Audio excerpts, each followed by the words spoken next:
Friends, ஆடி மாதம் வரப்போது ஒரு கஸ்டமர் வந்து அம்மனுக்கு பாவாடை தைக்க சொல்லி கொடுத்துருக்காங்க. இது வந்து அளவு, இது வந்து புடவை. நம்ம எப்படி தைக்கணும்னு சொல்லிட்டு பார்க்கலாம் வாங்க.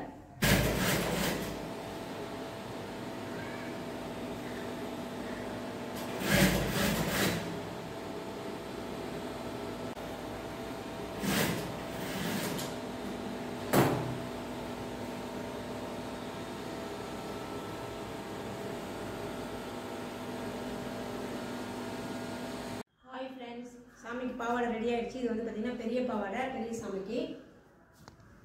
இது அடுத்தது சின்ன பாவாடை, டிசைன் வச்சு தைச்சிருக்காரு மாடலாக. இன்னொரு சாமிக்கு. இது வந்து குட்டி சாமிக்கு. உங்களுக்கும் யாருக்காவது ஆடி மாதம் இந்த மாதிரி சாமிக்கு தைக்கணும்னா உடனே எனக்கு கால் பண்ணுங்கள், இல்லை வாட்ஸ்அப் பண்ணுங்கள். கூடவே இந்த சேனல் சப்ஸ்கிரைப் பண்ணிக்கோங்க. மறக்காமல் பெல் ஐகானை கிளிக் பண்ணுங்க.